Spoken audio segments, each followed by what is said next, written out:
Hi, everyone. Welcome to the webinar today.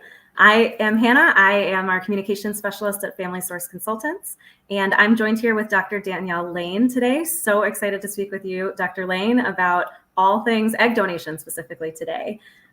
Hello, everyone. Hi. So can you tell us a little bit about just your professional background as well as your current role? Sure. My name is Dr. Danielle Lane. I'm a fertility specialist. I am the medical director here at Lane Fertility Institute.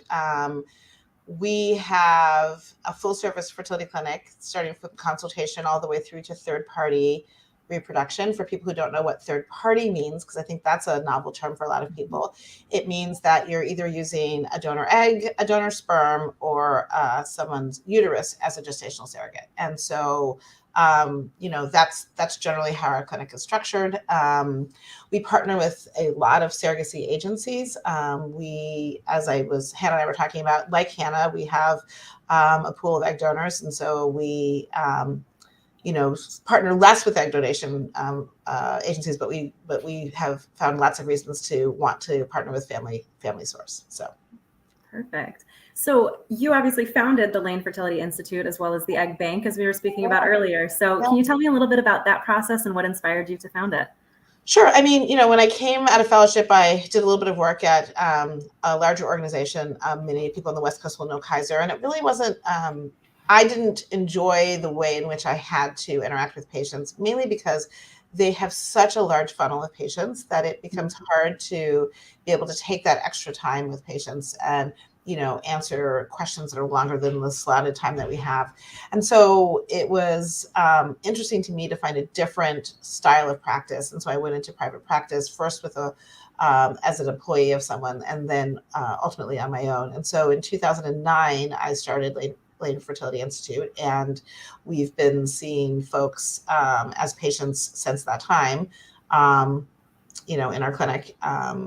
And I think it was important for me at the beginning to do it so that I could see patients the way I wanted to take care of them. I think as my practice has evolved, what has become also incredibly clear is that there's a lot of discrepancy in how patients are cared for around our country.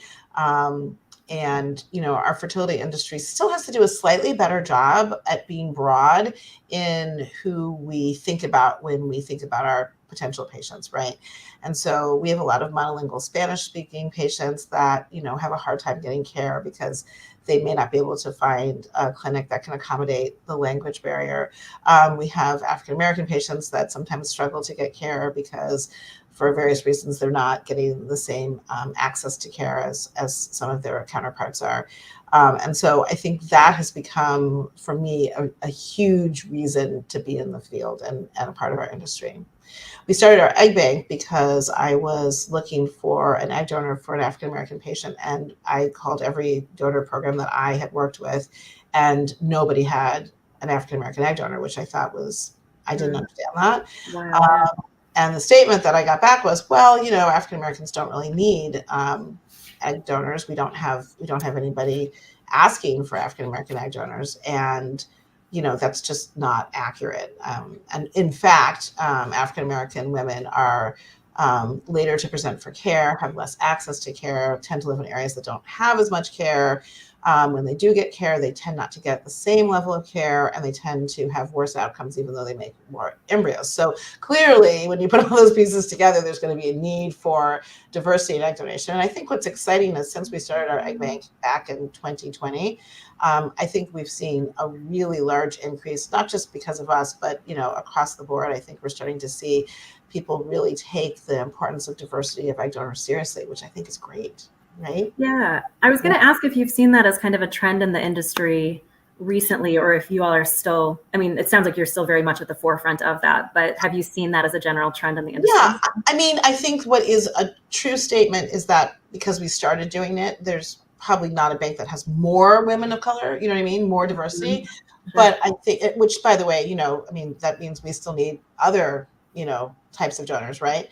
But I think that what is true is that, what we have a fairly good number of people that are asking for those donors and banks that are asking us to help them find those donors. And so, I mean, I think that's a sign that the industry is starting to acknowledge that there's a diversity in the need for services across the board. So I think that's great. We still have some work to do on the sperm donor side, but neither you nor I are sperm banks, so we'll let somebody else worry about that for just a minute. That's a webinar for a different day. We'll do that next year. Right. Yep. We'll definitely have you back for that. Just as a note, we will be live again for the next 20 minutes or so. And so anybody who's watching live now, if you do have questions, you can chime in and put those in the chat, and we'll be able to see those questions and respond to them live. So we did have one person ask specifically kind of a logistics question. If somebody wants to be an egg donor and a surrogate, so this person specifically, it sounds like, was a surrogate. They want to know, how long after delivering are you allowed to become an egg donor? Great question. So, we have very clear guidelines about how long you need to wait if you were a surrogate and had a delivery, or whether you were a surrogate or not, if you had a delivery, about when you can be a surrogate and get pregnant again. There are less clear guidelines about how long you have to wait to do an egg donor cycle, but here are some things that need to have occurred. One, you need to have had several, so think 1 to 2 menstrual cycles, right? So if you haven't had any menstrual cycles, then this is a good time to, think about, waiting a bit longer to do an egg donor cycle. 2, if you were a surrogate and you're pumping for the family, you're still producing breast milk, then you really can't start a cycle either, right? Those are the 2 biggest caveats. And I would say most people aren't thinking about being an egg donor within 6 or 7 months of having delivered, right? But I can't tell you that I've ever seen a strict guideline on that. Interesting. Okay. Yeah. And I know that we do have folks who are both surrogates and egg donors. Yeah. Oh, for sure. Absolutely. Mm-hmm. Yeah. Yep. It's not usually exclusive. I've seen more the other way. So somebody's done an egg donor cycle and then they sort of wander into surrogacy. And, obviously there's not a lot of time frame that needs to happen between egg donation and surrogacy, right? So I see more that direction than the other, but I would say probably about 6-7 months by the time you have a couple of cycles, you're done pumping or nursing if it's your own child. And then, by the time you get cleared and have all of your records reviewed and so forth, it's probably going to be that amount of time anyway. Yeah. So in your experience working with egg donors, then why would someone choose to become an egg donor? How do they kind of stumble into it? I hope that first and foremost, they're doing it to help a family, right? I mean, the reality is if you're donating eggs, what you're really doing is helping someone else have a family that otherwise would not be able to, right? So that's got to be at the forefront. However, it's also true that what I generally have found and what the studies show is that there's usually a balance between their altruistic reasons for doing it and compensation, right? Mm-hmm. I mean, the reality is that, there are people who get through college on the compensation for being an egg donor, or, they, pay for their expenses in between jobs on the compensation for being an egg donor. And so, I think that's also a motivating factor for a lot of women.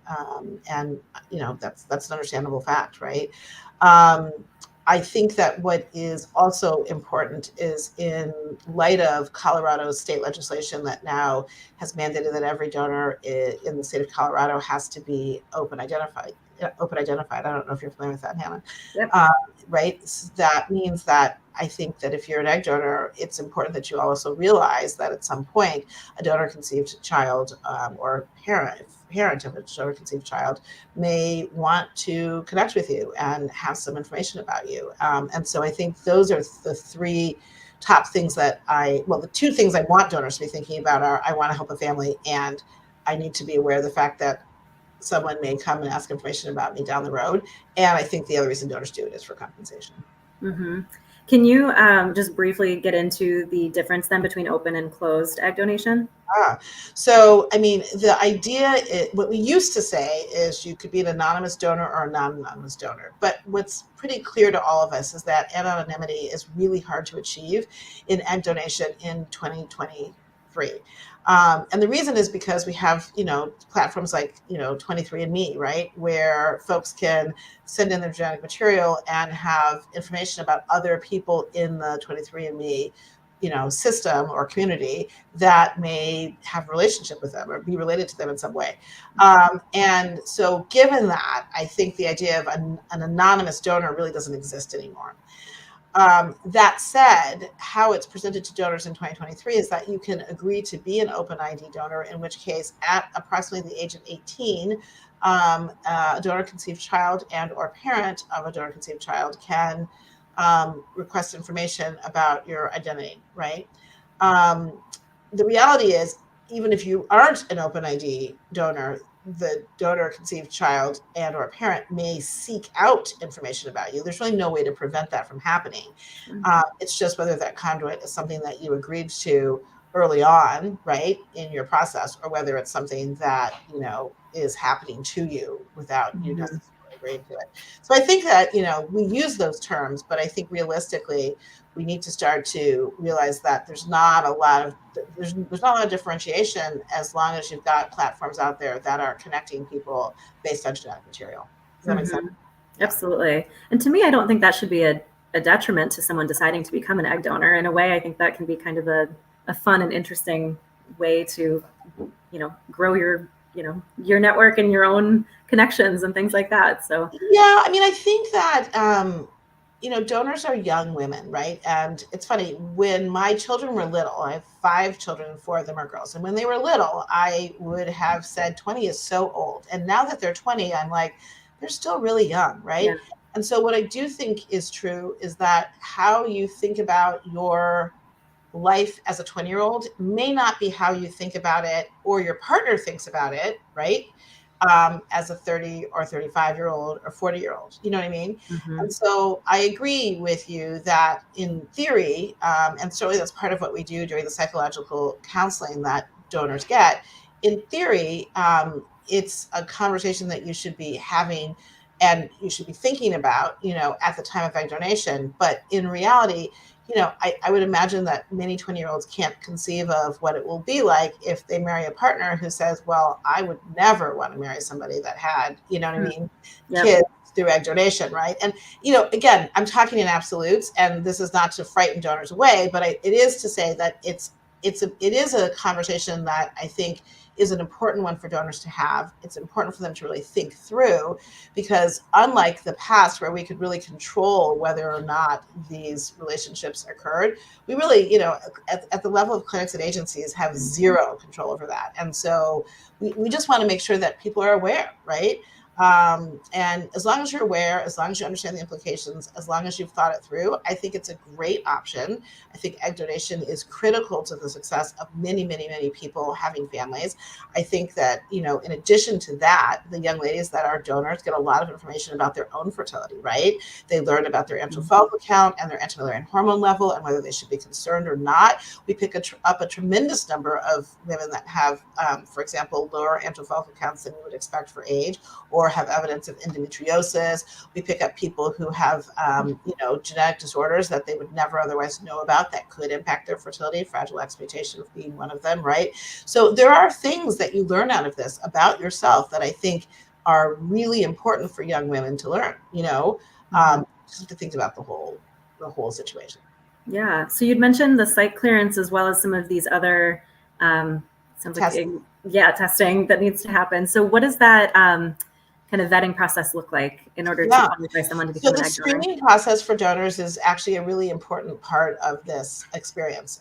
And, like I said, I think the donor gets a lot of information out of it, whether they know that going in or not. So we usually start with an anti-Müllerian hormone level, and this is our process. Everybody gets there one way or the other, but this is how we do it. We usually start with an anti-Müllerian hormone level, which is a simple blood test. We ask donors to go and do that themselves. It's our way of understanding whether the donor is really serious about doing this or not. It's like a $30 test. So we're not like, it's not like spend a ton of money, but it's like, show us that you really are interested in learning about your own fertility and potentially being an egg donor. And once we have that data back, if we're not happy with the number, meaning we're concerned that it's lower than it should be, we'd like those numbers for us to be 3 or higher. Then in some cases, we'll actually have the donor get an ultrasound done to confirm what the antral follicle count is. That's how many little eggs or sacs that hold eggs we see in the ovaries, right? And once we have that number, we are able to correlate that against the AMH level and either feel comfortable or not comfortable that this is a young lady that would produce enough eggs to be an egg donor. Just because you don't produce enough eggs to be an egg donor does not mean you're not fertile, that you're subfertile, that you're going to have a problem getting pregnant, right? It just means that there are thresholds below which it doesn't make sense to stimulate your ovaries for the purposes of donating eggs. And more importantly, in our case, for the purposes of egg banking, right? And so once that's done, then donors that are moved to the next step. The next step has to do with, one, making sure that they have, again, the psychological screening done. This is a chance for donors to ask a psychologist, what should I expect to feel like after this is done? What do people say about having other biologic related children in the world that are not children that they're responsible for or have any, interaction with? It gives people an opportunity to ask questions about, like, what should I tell my family? Do you think, is it important for my family to be supportive? Things like that, right? Once that's done, we also then have them go through genetic counseling. So they take a genetic carrier screening blood test, which tests them for 274 different disease states that they might be a carrier for. Not that they would have the disease, but that they might carry one mutation. And if the intended parent also carries that same mutation, then there's a risk to 25% chance that the child will have this disease state. So we want to make sure that we don't match up a donor that has a given genetic mutation, for example, cystic fibrosis, with an intended parent that has the same one, or sickle cell disease, right, or thalassemia. So we do that. And then there's an additional genetic step where the donor will speak with a genetic counselor just to review family history once more and confirm that everything that they've written in their initial application and profile resonates with what they're answering as questions, right? Sometimes people will leave something out because it's, the form isn't conducive to them filling it out properly, or they've got more siblings than we have spaces for, or, just little things like that. It's nice to have a different way of catching that information. We, of course, go through that with them again ourselves as a program, but it's important for the genetic counselors to do that. When all of that is done, we then offer the donors legal contracts. They all have an option to speak with an attorney, because I think it's important as young women that we are, encouraging folks to, look carefully at contracts and make sure they understand them thoroughly. And then once all of those things are done, we offer them an opportunity to cycle. Now, again, you work more with direct matches, which means that a donor is working with a single parent. We do that, but we also are an egg bank. And so we are running cycles every week. So every week we have egg donors going through cycles. And, sometimes one or the other of those work better for a particular individual, right? Some of the differences are that, for example, if you're doing a banking cycle, it's a job, right? You get a certain set fee for the work that you do. And the contract is the same for everybody, and it's not variable. And you have flexibility when you cycle, because we cycle people every week, right? If you're working with an independent parent as a direct match, then there may not be quite as much flexibility in some of those nuances, or maybe there's more, right? Because you're working with that particular intended parent. You have more control over your compensation. You may or may not have as much control over your time. How you do your cycle is dictated by the clinic that the intended parent is working with. I can tell people exactly how the egg banking cycle is going to go, because I run all those cycles. But if one of my donors is going to do a cycle with a different clinic, I don't necessarily know how that cycle is going to go, because it's a different physician that's running that cycle. So those are some of the differences. I think the other difference is that, obviously, when you work with an intended parent, all of your eggs go to one family. When you work with an egg bank, your eggs get divided into cohorts, and they may go to multiple families. So I think those are some of the things that people think about when they're making the decision to donate and how to donate. Yeah. How does the timeline work then? So you kind of alluded to this a bit, but if somebody says, okay, I'm interested in becoming an egg donor, how long do all of those steps that you just mentioned typically take? Hannah, I got to tell you. It's interesting. I mean, we have this conversation all the time in our office, because when we do egg banking cycles, we are incredibly efficient. I mean, we will have somebody cycling 6 weeks from their first contact. 6 weeks. Holy moly. Right. When I'm working on an intended parent direct match, it can be 6 months. I mean, and I'm not joking. I know you know that, right? And so, and so for us, even our direct matches move pretty quickly, but it's because, we're in the business of efficient egg donor cycles. Like we Yeah. just get people through things really quickly, and we get intended parents through things very quickly. But I will say egg banking tends to be more efficient than direct matches. I think 6 months is a little bit of an exaggeration. Maybe it's like, 4 or 5. But I mean, the last one I did, a direct match that came to us from an agency that sent the match to us, I mean, it was 6 months. Like literally, it was 6 months. Yeah.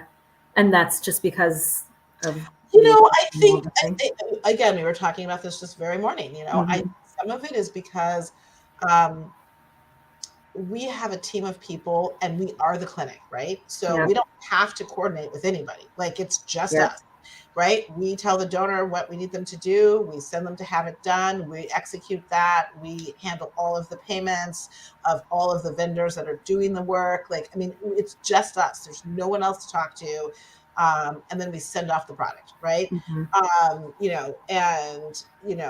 The product being the frozen donor eggs, right? On the other hand, when you are working with a direct match, right? I mean, you're working with two sets of people.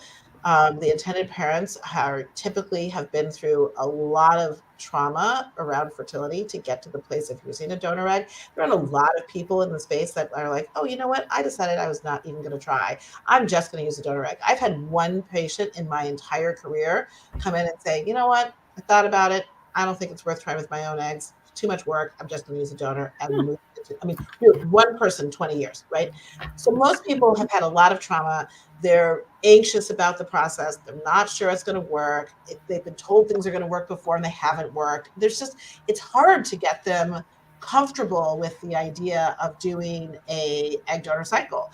And so there's all of that. And I think that gets amplified every step. Okay, now we need you to choose a donor. Okay, now we need you to put down a deposit. Okay, now we need you to this calendar. Okay, now, every step they're reliving like what hasn't worked and do they believe this is going to work? And I think that plus, the fact that there's just more parties involved, they have to go through an actual full legal contract that is not a set contract, right? I mean, we have a contract. It's like, here it is. You can talk to a lawyer about it, but here it is.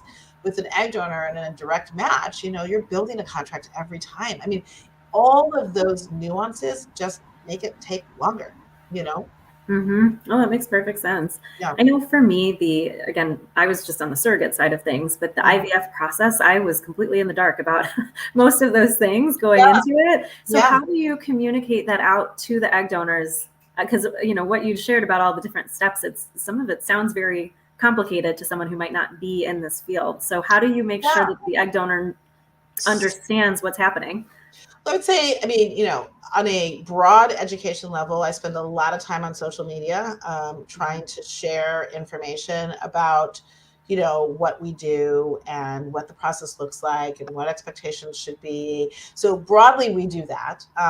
And then if someone applies to us, their first step after completing their application is a Zoom consultation with someone on our team who goes through all of the nuances of the cycle, like what they should expect from day one on.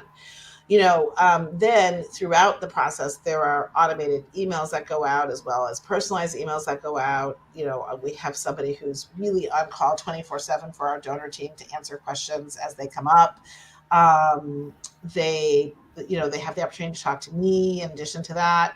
And then layered upon all that, we have, written documents, right? So I think bringing people up to speed in a 6-week period of time is not easy, but I think it's doable. I just think the biggest thing that allows a donor program to be successful is a dedicated team that's just working with donors. I mean, that's the short answer. Yep. I think that makes perfect sense. And you all do a phenomenal job at that, as well as the social media. It's kind of fun, I think. The social media part is fun. Yeah.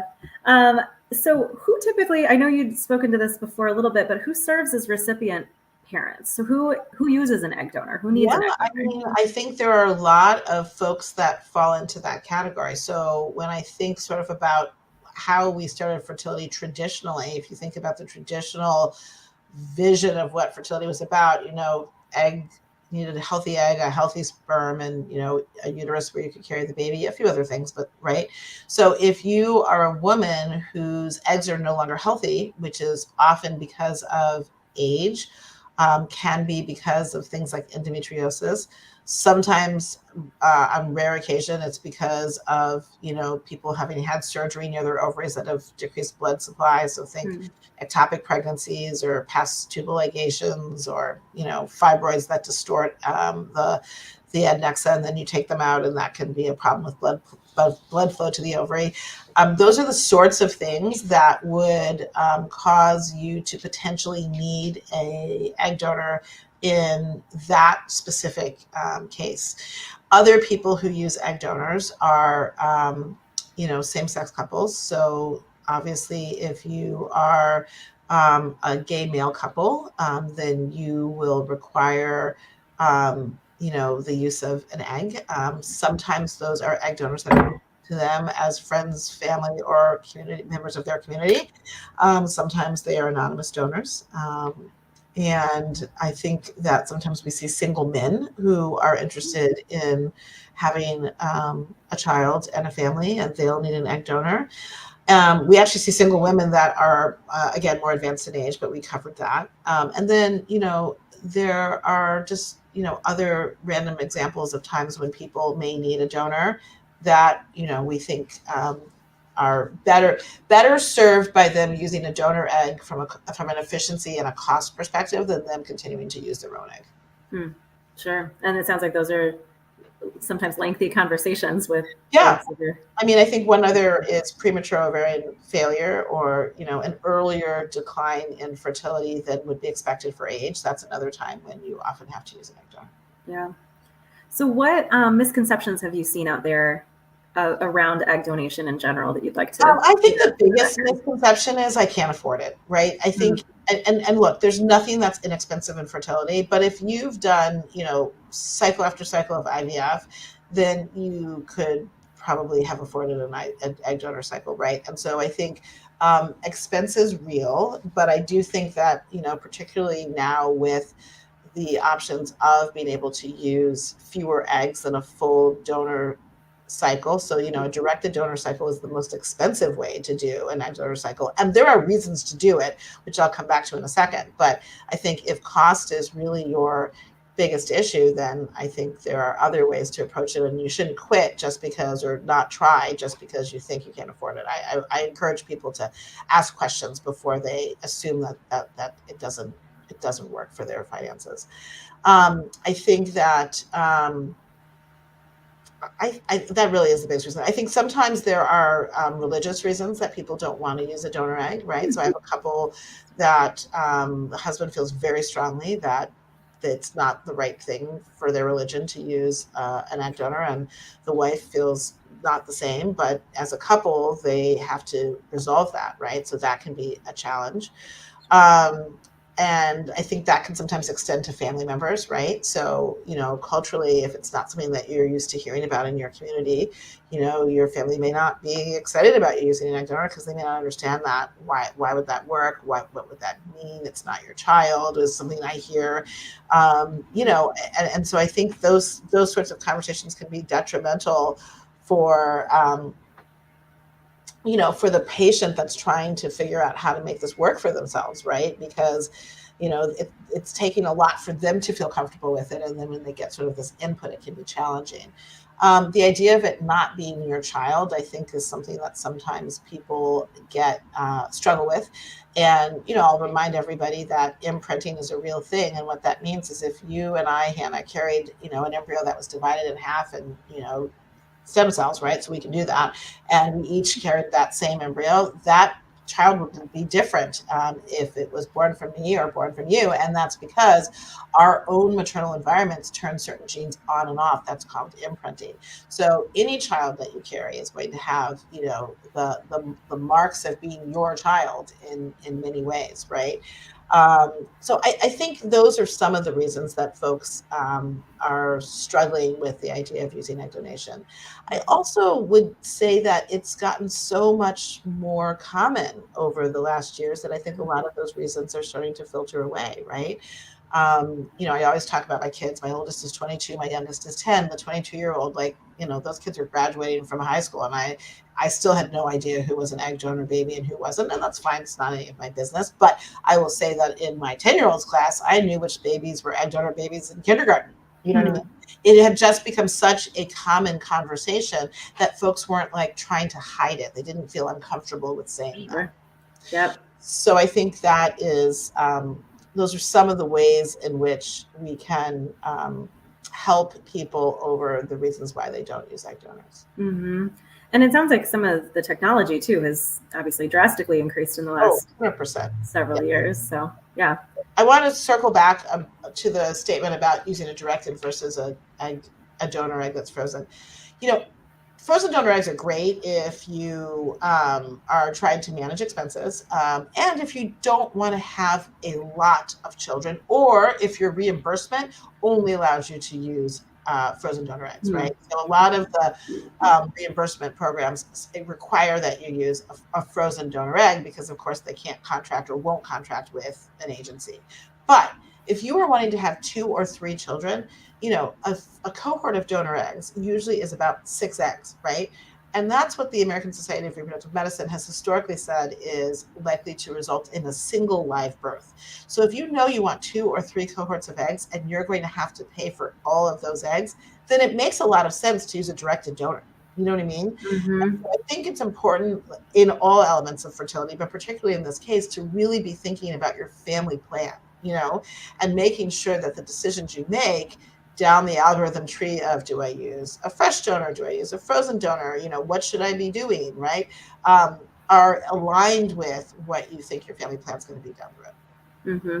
Yeah, right? That makes absolute sense. Yeah. And then just to kind of wrap up, because I don't, I could talk to you about this all day. I know, you and I both, right? It's kind of it's kind of my passion. So yes. Kind of. I would hope so. If someone is considering becoming an egg donor, where do they start? Well, I think that if you're interested in egg donation, if I were on the other side of this, not on my side of this, I mean, obviously on my side of this, you come and you be our egg donor. Sure. The obvious answer, right? No, but if I was on the other side of this, I would start with probably doing some of those pre-screen applications and talking to the agencies and really trying to get a sense of whether there's a fit for you with the agency that you're talking to, right? Not every agency is the same. And I don't think we're not that different. And I say that because the guidelines for being an egg donor are like just literally there's not that much range. They're fairly rigid. But how you feel about your process may be different, right?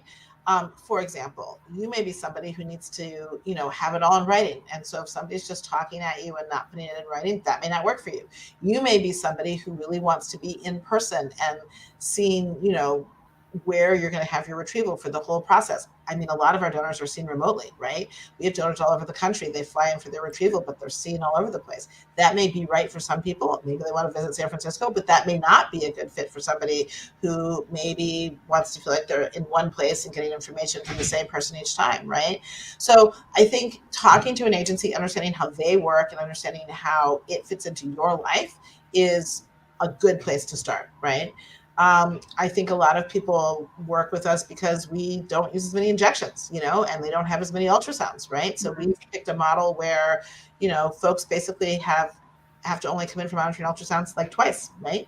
And they can take oral medications in replacement of one of the injections, right? So for many donors, that's really attractive, and then for other donors, like that's not important to them. They'd rather be in one place with their one clinic. So I think understanding how the process works and making sure it's a good fit for you is really important. Mm-hmm.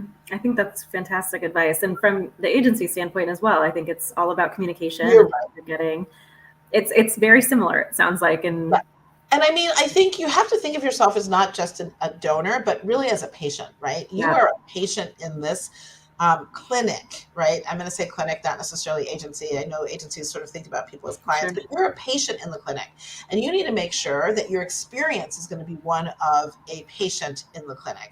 I think one of the things that I hear a lot that makes me very sad is that donors feel like they're not treated as patients in the clinics. Like That's just ludicrous to me.